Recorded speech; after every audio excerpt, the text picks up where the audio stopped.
Can you see? All right.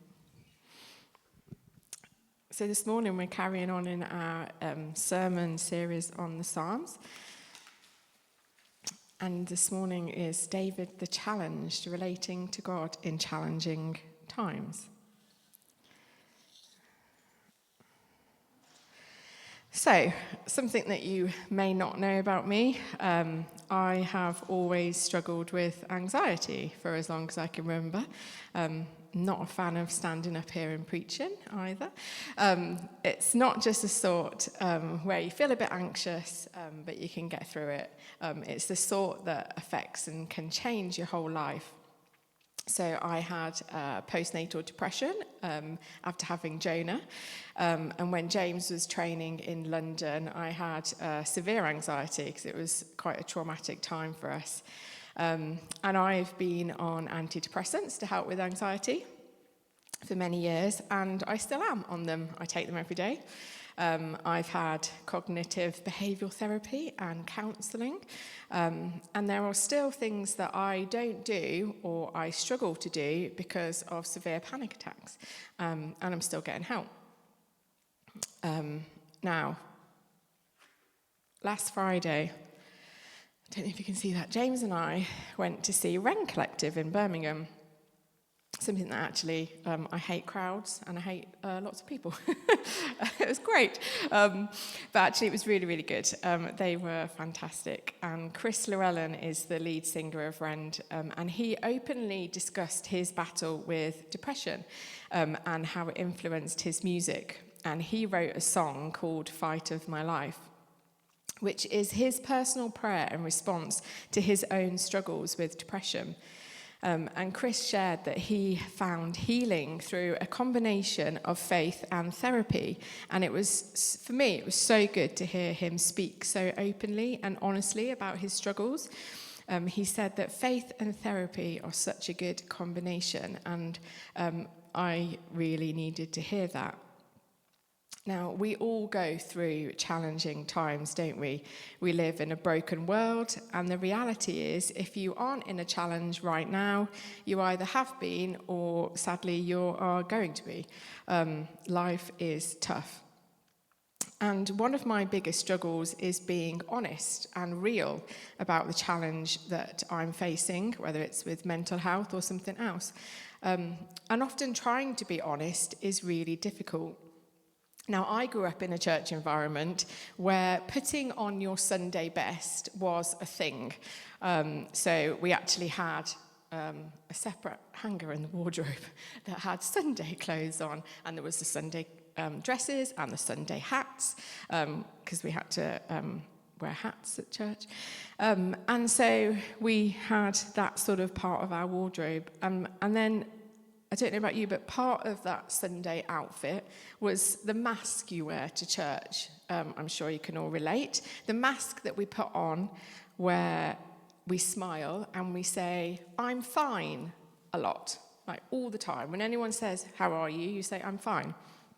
Now, there are a lot of acronyms that I've found for the word fine. Some of them are not appropriate to mention this morning, but this one was my favourite. It says, "Feelings inside, not expressed." And I thought, yeah, that's so me. Now, I would say, if we look at the Bible, particularly the Psalms, King David was the exact opposite of this. I would say that the Psalms teach us that when we face challenging situations, it's okay and good to express all the feelings we have inside. David really doesn't shy away from being honest about how he feels.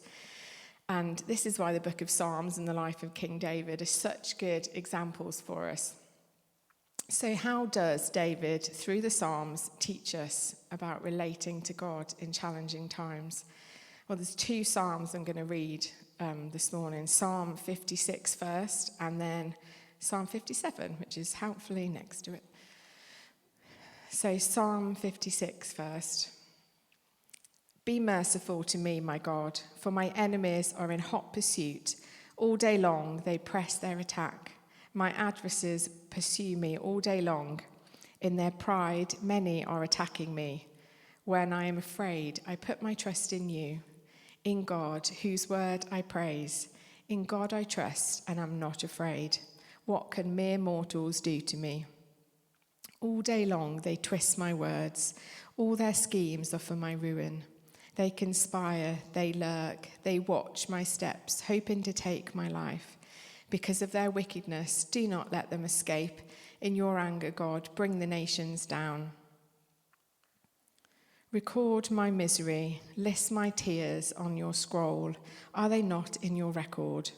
When my enemies will turn back, then my enemies will turn back when I call for help. By this I will know that God is for me. In God, whose word I praise. In the Lord, whose word I praise. In God I trust and am not afraid. What can man do to me? I am under vows to you, my God. I will present my thank offerings to you. For you have delivered me from death and my feet from stumbling, that I may walk before God in the light of life. And Psalm 57. Have mercy on me, O God. Have mercy on me, for in you I take refuge.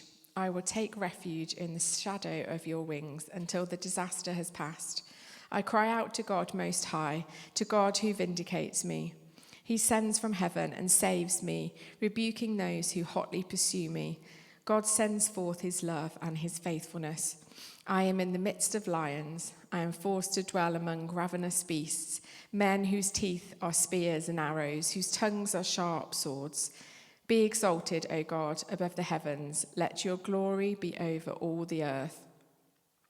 They spread a net for my feet. I was bowed down in distress. They dug a pit in my path, but they have fallen into it themselves.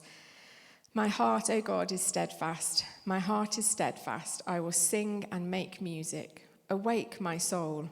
Awake, harp and lyre. I will awaken the dawn. I will praise you, Lord, among the nations. I will sing of you among the peoples. For great is your love, reaching to the heavens. Your faithfulness reaches to the skies. Be exalted, O God, above the heavens. Let your glory be over all the earth. So, to fully understand the context of these psalms, we need to have a look at what was happening to David at the time that he wrote them. So the books of 1st and 2nd Samuel in the Old Testament give the accounts of the life of King Saul. He was the first king of Israel. Because of Saul's actions, we read in 1 Samuel 15 that God rejects him as king. In chapter 16, we see David chosen by God and anointed by Samuel to be the next king of Israel. And all of this was done while Saul was still king. So in Saul and David's relationship, we see initial favour. David first enters Saul's service as a harpist to soothe the king when he is tormented by an evil spirit. Saul also values David as a warrior, especially after David kills Goliath, bringing great victory to Israel. That initial favour then turns to admiration and jealousy. Saul initially loves David and promotes him, but as David's popularity grows, Saul becomes intensely jealous.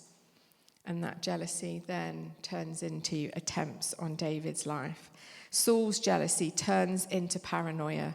He repeatedly tries to kill David, either directly with his spear or indirectly by sending him on dangerous missions. And he even pursues David into the wilderness with an army.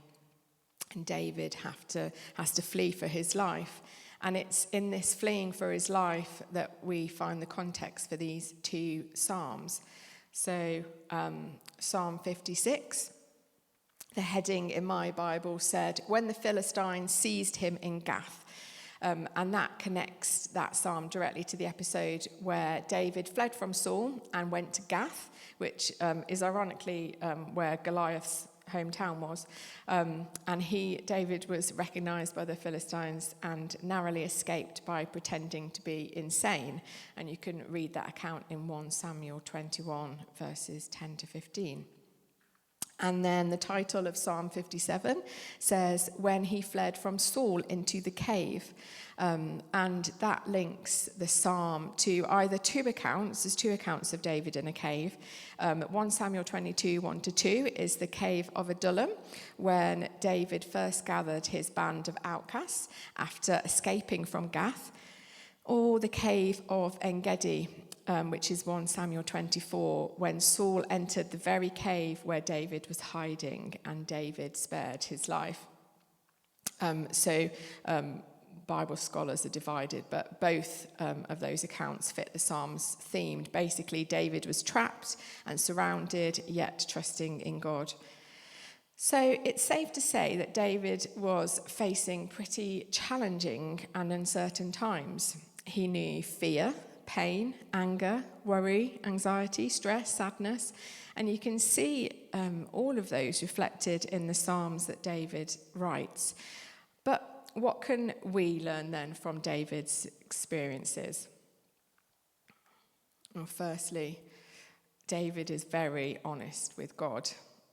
David doesn't hide how he's feeling, he expresses it all. Psalm 56 verse 3 says, when I am afraid, I put my trust in you. Fear, worry, pain, all the emotions that are familiar to us today, David had, and he shows us here that we don't have to deny them ourselves. Now, I love the picture of verse 8 in Psalm 56. In the English Standard Version, it reads, you have kept count of my tossings, put my tears in your bottle, are they not in your book?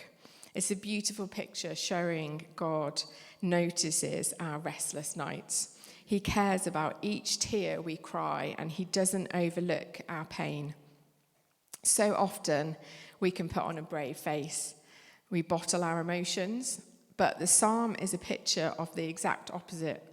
We don't need to impress God with our strength, but we need to lean on him in our weakness. Now, secondly, choosing trust over fear.